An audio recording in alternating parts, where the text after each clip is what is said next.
Hello guys, இன்னைக்கு ஜேஜேகே season 3 episode 8 தான் பார்க்க போகிறோம். ஸோ வீடியோக்குள்ளே போகிறதுக்கு முன்னாடி மறக்காமல் எல்லாருமே ஒரு லைக்கை போட்டுருங்க. மறக்காமல் பெல் ஐக்கனை அழுத்தி வச்சுக்கோங்க, ஏன்னா அப்போ தான் தொடர்ந்து வீடியோஸ் உங்களுக்கு நோட்டிஃபிகேஷனாக வரும். சரி வாங்க, நம்ம டைம் மிஸ் பண்ணாமல் எபிசோடுக்குள்ளே போகலாம். எப்பிக்கோட ஆரம்பத்தில் நம்ம ஹீரோமோட பேக் ஸ்டோரியை வச்சு தான் இந்த கதை ஆரம்பிக்குது. ஜப்பானில் இப்போ கிரைமோட ரேட் ரொம்ப அதிகமாக இருக்குது, 99.9%. இப்போ சீன் அப்படியே ஒரு பர்சனை நோக்கி போகுது. அந்த பர்சன் கிட்ட என்ன விஷயம் அப்படின்னு கேட்டா அவன் இப்போதான் விஷயத்தையே அங்கே சொல்கிறான். என்கிட்ட ஒரு கேட் இருக்கு. அதே மாதிரி ஒரு நாள் திடீர்னு ஒரு 2-3 போலீஸ் ஆஃபீஸர் என்னை அரெஸ்ட் பண்ணணும்னு வந்தாங்க. எனக்கு அங்கே சுத்தமாக ஐடியா இல்லை. அதே மாதிரி நான் என்ன யோசிச்சேன்னா, அப்படி நான் அரெஸ்ட் ஆயிட்டேன்னா அவ்வளோதான், என்னோட பூனை அது வந்து இறந்து போயிடும். ஏன்னா அதை பற்றி என்ன தாண்டி வேற யாருக்குமே தெரியாது. அதே மாதிரி நாங்கள் இருக்கிற அந்த இடத்துல பூனை பெட்டு இந்த மாதிரி விஷயத்தெல்லாம் வச்சுக்க கூடாது. மோரியோகா டிஸ்ட்ரிக்ட் மார்ச் 2014 ஒரு எங்கான பொண்ணு ஒரு அம்மா 2 பேரையும் யாரோ ஒருத்தங்க குத்தி கொண்டு இருக்காங்க. அந்த டைம்ல தான் இந்த பையன் மேல அந்த கேஸும் வந்திருக்கு.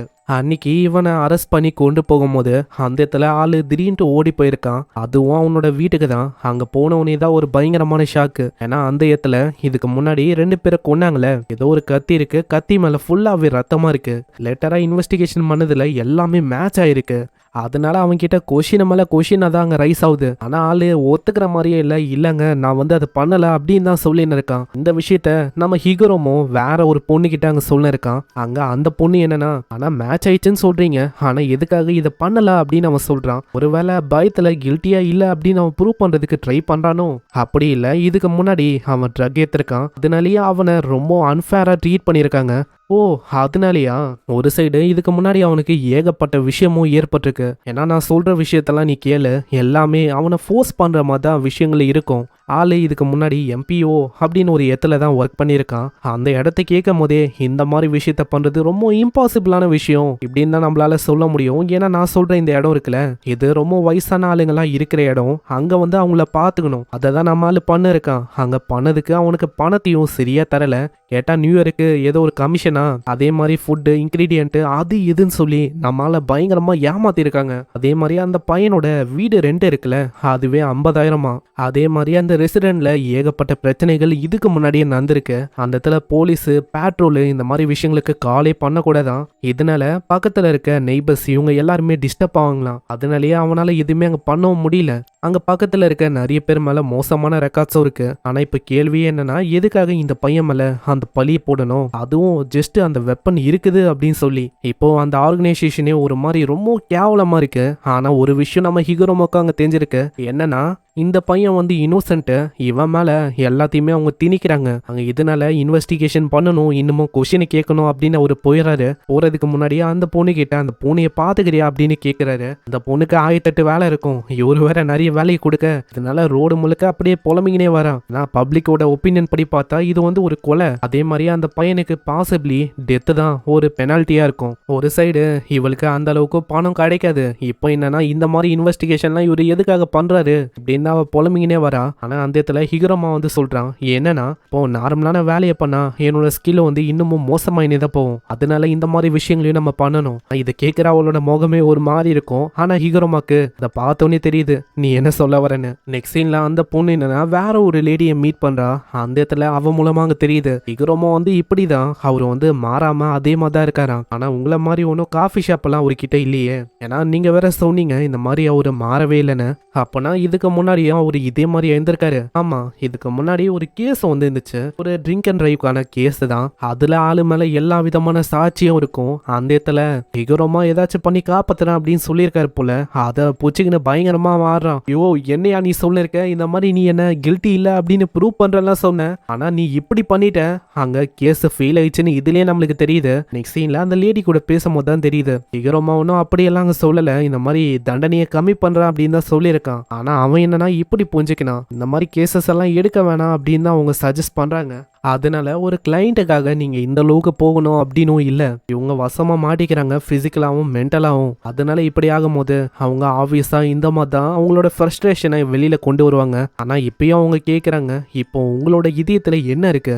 ஏதோ வந்து அவரு சொல்றாரு, ஆனா என்ன எது அப்படின்னு நம்மளுக்கு காட்டல. இதுக்கப்புறம் அந்த கேஸை நோக்கி தான் சீன் போகுது. அந்த இடத்துல இன்வெஸ்டிகேஷன்லாம் பண்ணிருப்பாங்களே கோர்ட்ல, கில்ட்டி இல்ல அப்படின்னு ப்ரூவ் ஆகுது. இருந்தாலும் திரும்ப அப்பீல வந்து அவங்க பண்ற மாதிரி இருக்கும். அங்க இந்த விஷயம் தான் எல்லா இடத்துலயும் வரவுது சில பேராலலாம் நம்பவே முடியல. அங்க எவனோ ஒருத்தன் அப்படியே ஹிகரோமாவை போட்டோ எடுக்கிறான். நெக்ஸ்ட் சீன்ல என்ன விஷயம்னு இப்பதான் நம்மளுக்கு தெரியுது. அந்த நைஃப் இருக்குல்ல, அது யாரோ ஒருத்தங்க அங்க வச்சிருக்காங்க. அதே மாதிரி கொலை செய்யற அந்த டைம்ல இந்த பையன் அங்க இல்ல, அவன் ஒர்க் செய்யற அந்த இடத்துல தான் இருந்திருக்கான்.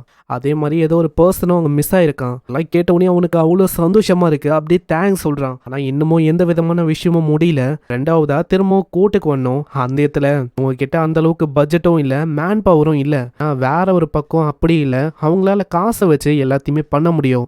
கோர்ட்டை இந்த மாதிரி விஷயத்த பத்தி நம்மளுக்கே தெரியும், எந்த மாதிரி போகணும் காசு இருந்தா. அதே மாதிரி தான் அப்பீல் பண்ணும் அப்படின்னு சொல்லி நிறைய பேர் வந்தாங்க. ஆனா மோஸ்ட் ஆஃப் த டைம் எல்லாமே ரிஜெக்ட் தான் ஆச்சு. அதே மாதிரி தான் இந்த விஷயமும் ஆகுது. அங்க ஒரு மாதிரி நம்ம ஹிகரோமாவை பார்க்க உடனே அவனுக்கு ஒரு மாதிரி ஆகுது. எதுக்காக இவன் இந்த மாதிரி பாக்குறான்னு. அங்க இதுக்கு முன்னாடியே அந்த லேடி வந்து கேட்டிருப்பாங்களே, என்ன ஆச்சு, உன்னோட இதயத்துல என்ன இருக்கு. அங்க இப்பதான் என்ன ஆச்சு அப்படின்னு நம்மளுக்கு காட்டுறாங்க. அங்க என்ன அவன் சொல்லியிருப்பானா, நான் ஒன்னும் ஒரு ஹீரோ இல்ல, வீக்கான பர்சனை காப்பாத்துறதுக்கு. ஆனா அதுக்குன்னு என்னால அப்படியே இந்த மாதிரி மத்தவங்களை விட்டுற முடியாது. என்ன விஷயம் தப்போ அதை எதிர்த்து நான் வந்து ஏதாச்சும் பண்ணுவேன். ஏன்னா நம்ம ஹிகரோமாக்கு இந்த தப்பான விஷயத்துல இன்னோசென்டான ஆளுங்க மாட்டிங்கன்னா அது சுத்தமா பிடிக்காது. அந்த மாதிரி ஆளு தான் அதுக்காக தான் இங்க காப்பாத்துறதுக்கும் வந்திருக்கான். ஆனா இந்த இடத்துல கில்ட்டி அப்படின்னு தெரிஞ்சவனே 15 நாளைக்கு அப்புறமா திரும்பவும் ஃபைல் பண்ணுங்க அப்படின்னு சொல்லுவாங்க. ஆனா இதை கேட்கிற ஹிகரோமா அங்க பயங்கரமா தட்ட ஆரம்பிக்கிறாரு. என்ன ஆச்சு அப்படின்னு எல்லாருமே பாக்குறாங்க. அங்க திடீர்னு ஒரு மிஸ்ட் மாதிரி ஏதோ ஒரு ஷிகிகாமியா அப்பியர் ஆகுது. சீன் அப்படியே போன எபிசோட்ல எங்க விட்டாங்களோ அங்க வந்து ரெண்டு பேருமே ஒரு இடத்த சொல்லுவாங்கல்ல. அந்த பையன் சிஞ்சகு அப்படின்னு சொல்லுவான், அந்த பொண்ணு ஹிக்கி பிக்யூரோ அப்படின்னு ஒரு இடத்த சொல்லுவாங்க. இதனால அவங்க ரெண்டு பேருமே அந்த இடத்த நோக்கி தான் போவாங்க. சீன் அப்படியே பாசிட்டிவ் போகுது. யூஜி கிட்ட ஒரு பையன் இருந்திருப்பான்ல, அவன் அங்க ஏதோ ஒரு பர்சனை புலி பண்றதை பார்த்துன்னு இருக்கான். அந்த டைம்ல ஆளு வந்து சும்மா தான் இருக்கான். ஆனா யூஜி அங்க சும்மா இல்ல, பின்னாடி வந்துட்டு அடின்னு அடிச்சு எல்லாரையுமே பறக்க விட்டாராம். இப்படிதான் இவங்க மீட் பண்ணிருப்பாங்க. அந்த பையனும் அவங்க சேஃப் ஆயிட்டான். நெக்ஸ்ட் சீன்ல மெகோமி அந்த பொண்ணை ஃபாலோ பண்ணி வேற ஒரு ரூட்டுக்கு போறான். ஆளுக்கு டவுட் வரும், இந்த மாதிரி என்ன இது, இந்த ரூட்ல நீ நிறைய பேரை கொண்டு வந்திருக்கியான்னு. ஆனா அவ பேசி மலைப்பேறா. நம்ம ஹீரோவும் வரான். அந்த இடத்துல அவன் சொல்றான், இதுதான் ஹிகரோமோ இருக்கிற அந்த இடம்னு. அங்க போகும்போது அந்த பையன் வார்ன் பண்றான். ஆனா யூஜி அங்க கேட்கிற மாதிரி இல்ல, என்னால ஓட முடியும் அப்படின்னு சொல்லிட்டு போயிடறான். ஆனா ஏன் தெரியல, ஏதோ ஒரு விஷயத்துக்காக அங்க சாரி கேட்கறான். நெக்ஸ்ட் சீன்ல அதே மாதிரி மெகுமியும் அங்க ஃபைனலி வரான். ஆனா அந்த இடத்துல ஹிகரோமா இருப்பான்னு பார்த்தா வேற ஏதோ ஒரு ஆள் இருக்கான். அப்புறம் மெகுமிக்கு தெரியுது இந்த பொண்ணு நல்லா ஏமாத்திட்டானு. இதனால அவனோட உல்ஃபா அவன் சமன் பண்றான். இந்த சைடு அங்க ஹிகரோமாவை காட்டுறாங்க. ஆளு ஏதோ ஒரு பாட்டப்ல ட்ரெஸ்ஸோட குளிக்கிறான். ஆமா, நீ யாரு, என்ன பண்ணிருக்க அப்படின்னு கேட்கும் போது இப்பதான் அவன் சொல்றான், நீ வந்து எப்பயாச்சு பாட்டப்ல இந்த மாதிரி ட்ரெஸ்ஸோட பாத் பண்ணிருக்கியா? இப்படி பண்ணும்போது உனக்கு வழக்கத்தை விட ரொம்ப நல்லா ஃபீல் ஆகும். நான் கடைசியா ஸ்விம்மிங் பூல்ல அப்போ ட்ரெஸ்ஸோட குளிச்சேன். நான் இப்பதான் இந்த மாதிரி விஷயத்த பண்றேன். அதாவது சிம்பிளா சொன்னா, இது வரைக்கும் நான் பண்ண முடியாத விஷயத்த இப்போ வந்து பண்ணிருக்கேன். நான் 30sல இதை பண்ணும்போது எனக்கு வந்து ஒரு மாதிரி பேடா தான் ஃபீல் ஆகுது. ஆனா ஏதோ ஒண்ணு இதனால லிட்டிலான ஃபன் வந்து கிடைக்குது. சரி, ஏதோ ஒண்ணு, நீ எதுக்காக இங்க வந்திருக்க? அது உங்ககிட்ட பேசணும்னு வந்திருக்கேன். என்கிட்ட பேசணுமா? நான் வந்து ஒரு லாயரு, 30 நிமிஷத்துக்கு 5000 என்ன நீ பே பண்ற மாதிரி இருக்கும். ஆனா நான் சும்மா தான் விளையாட்டுக்கு இப்படி சொன்னேன் அப்படின்னு சொல்ல, அவன் வந்து என்னடா இவன் ரொம்ப வித்தியாசமான ஆளா இருக்கான் அப்படின்னு தான் யோசிக்கிறான். ஆனா ஒரு சைடு இவனை பார்க்கும்போது ஒரு ஏன்ஷியன்டான சாசரர் மாதிரியும் தெரியல. கண்டிப்பா இவன் மாடர்ன் சாசரர்னு நினைக்கிறேன். அதே மாதிரி இவனோட பவர் அது எந்த மாதிரி இருக்கும் அதுவும் எனக்கு தெரியல. டைரக்டா நம்ம யூஜி சொல்லிடுறான், நீ தானே ஹிகரோமா, உன்கிட்ட 100 பாயிண்ட்ஸ் வந்து இருக்குதுல, எனக்கு அது வந்து அவசியம். சீன் அப்படியே மெகோமி நோக்கி வந்து அந்த இடத்துல ஆளு மாதிரி ஷிகிகாமியை பார்த்தோன்னே, பரவாயில்லையே ஷிகிகாமியா, இது உண்மையிலேயே நல்ல டீலா இருக்கு. அதாவது நான் என்ன யோசிச்சேன்னா, நீ வீக்கா இருந்தா உன்னோட கதையை முடிச்சுட்டு நான் பாயிண்ட்ஸ் எல்லாத்தையுமே அபேஸ் பண்ணிக்கலாம் இப்படின்னு தான் யோசிச்சேன். ஆனா பரவாயில்ல, ஸ்ட்ராங்கா இருக்கு, ஏன் நம்ம ஒண்ணு சேரக்கூடாது. அந்த இடத்துல அந்த பொண்ணு இதை கேட்டோன்னே ரொம்ப ஷாக் ஆகுறா. என்ன இது என்ன புது கதையா இருக்கு அப்படின்னு தான் அவன் கேட்கறா. ஆனா அவன் இந்த கேர்லிங் கேமை பத்தி கேட்கறான். இதை பத்தி உனக்கு எந்த அளவுக்கு தெரியும்? மெகோமிக்கு அங்க நிறைய விஷயம் தெரியும், இருந்தாலும் டெங்கன் சொன்ன அளவுக்குலாம் அங்க சொல்லல. சைடு கெஞ்சோக்கு கூட இவன் வந்து கனெக்டடா இருக்கானா அப்படின்னு தான் மெகுமி யோசிக்கிறான். இந்த சைடு யூஜியும் அங்க இந்த கர்லிங் கேமை எப்படியாச்சும் என் பண்ணணும், அதுக்கு தான் இந்த 100 பாயிண்ட் வந்து வேணும் அப்படின்னு சொல்றான். ஏன்னா நாங்க இந்த கில்லிங் ரூலை ஏதாச்சும் பண்ணி நாங்க மாத்தணும், அதனால புதுசா ஒரு ரூலை நாங்க ஆட் பண்ணணும் அப்படின்னு ஆசைப்படுறோம். ஆனா இதை கேட்கிற ஹிகரோமா அங்க முடியாது அப்படின்னு சொல்லிடுறான். நான் ஹிகரோமாவை பத்தி நம்மளுக்கு ஸ்டார்டிங்லேயே தெரியும் எந்த அளவுக்கு நிறைய கிரைம்ஸ் எல்லாம் அவன் பார்த்திருப்பான்னு, அதனால இதுக்கு பொட்டென்ஷியல் இருக்கு அப்படின்னு தான் ஆளு யோசிக்கிறான். இன்னொரு சைடு மெகுமி கிட்ட அந்த பர்சனும் சொல்றான், நீ வந்து சொன்னல இந்த கர்லிங் கேம்ல பிளேயர்ஸை யூஸ் பண்ணி கர்ஸ் எனர்ஜியை வச்சு ஏதோ ஒன்று பண்றாங்கன்னு அது ஜஸ்ட் பஃபை கொடுக்குற மாதிரி தான். மேபி இப்படி இருக்கலாம், பிளான் பி, பிளான் சி, இந்த மாதிரி கூட பிளான்ஸ் இருக்கலாம். அதுக்கு 3 ரீசன் இருக்கு. நம்பர் 1, பிளேயருக்கு இடையில ஸ்ட்ரென்த்துக்கான கேப் வந்து எல்லா பிளேயருக்கும் இருக்கு. அடுத்தது பேரியர் ரூல். இதை பத்தி நம்ம சொன்னா 1000 பிளேயருக்கும் மேல நிறைய பேர் இருக்காங்க. காலனி ஒண்டி 100 காலனியா அப்படியே டிவைட் ஆயிருக்கு. அதுலயும் ஃப்ரீக்ஸா இருக்கிற நம்ம காஷிமோ, ஹிகரோமோ இந்த மாதிரி ஆளுங்களும் இருக்காங்க. இவங்க 2 பேரும் ஒண்டி கிட்டத்தட்ட 60க்கும் மேல நிறையவே சோசரஸ கொண்டு இருக்காங்க. அதனால ஒரு காலனிலையும் இந்த மாதிரி ஸ்ட்ராங்கான ஆளுங்க வந்து இருப்பாங்க. மெகோமிக்கோ ஸ்டார்டிங்ல இந்த விஷயம் ரிலீஸ் ஆயிருக்கும். ஏன்னா வரும்போது ஒரே அமைதியா இருந்துச்சு. இதுக்கு காரணம் அங்க டெலிபோர்டேஷன் அது வந்து ஒரு என்ட்ரிலயும் இருக்கும். அதனால நிறைய பேர் வந்து வேற எத்துக்கு டெலிபோர்ட் ஆவாங்க. சில பேர் டெலிபோர்ட் ஆகும் போது இறந்து போயிடுவாங்க. கெஞ்சகோ அவனுக்கு கர்ஸ் எனர்ஜியும் தாண்டி ஏதோ ஒரு விஷயம் நீடா இருக்கலாம். அதாவது இன்னமும் இதை இழுக்கணும் அப்படின்னு பாக்குறானோ என்னவோ. அதே மாதிரி இந்த ரூலை உடைச்சா என்ன ஆகும்? அவங்களுக்கு பனிஷ்மெண்ட் கிடைக்குமா? லா ஆஃப் பிசிக்ஸ் மூலமா ஏதாச்சும் ஆகுமா? ஒரு பர்சனுடைய கர்ஸ் எனர்ஜியை ஏத்துருவாங்க. அதனால அவங்க இறந்து கூட போகலாம். இந்த மாதிரி விஷயத்த யூஜி தடுக்கணும் அப்படின்னு பாக்குறான். ஆனா இந்த ஹிகோருமா அது எப்பயுமே நடந்துனே இருக்கணும், எப்பயுமே இது கண்டினியூ ஆகணும் இப்படின்னு தான் யோசிக்கிறான். அங்க இதனால யூஜிக்கும் வேற வழி தெரியல. அங்க ஆளு ரெடி ஆகுறான். நான் வந்து உன்கிட்ட ஒழுங்கா சொல்றேன், அதாவது நான் உன்னோட 100 பாயிண்ட்ஸை யூஸ் பண்ணணும். அதை கேட்கிற அவனும் அங்க ஷிகிகாமியை சமன் பண்றான். 2 பேரோட சண்டையும் ஆரம்பிக்க போகுது. பூஜிக்கு அங்க நல்லாவே தெரியுது இவன் கிட்ட ஷிகிகாமி இருக்கு. அதே டைம்ல 100 பாயிண்ட் தான் கண்டிப்பா நீ 20 பேரையாச்சும் இவன் கொலை பண்ணிருப்பான். அங்க கிட்ட வந்துட்டு டொமைன் எக்ஸ்பேன்ஷன் டெத் சென்டென்ஸ் இப்படின்னு சொல்ல ஒரு டொமைனும் உள்ளுக்குள்ளேயே அங்க கிரியேட் ஆகுது. இந்த கர்லிங் கேம்ல ஸ்ட்ராங்கஸ்ட் ஒண்டி தான் இப்போ உயிரோட இருக்காங்கன்னா ரோல் எல்லாருக்குமே ஓவர் ஆயிடும். அதே மாதிரி கெஞ்சகோ சும்மா இருக்க மாட்டான். ஆச்சு ஒரு மிகப்பெரிய விஷயத்த ஆளு பாப்பான். சீன்ல கெஞ்சகோ காட்டுறாங்க. ஆளு ஏதோ ஒரு இடத்துக்கு வரான். அங்க ஏகப்பட்ட பெரிய ஆளுங்களா இருக்காங்க. வந்து உட்காருங்க அப்படின்னு சொன்னோன்னே அவனும் தேங்க்ஸ் சொல்றான். இங்கே இந்த எபிசோடும் முடியுது.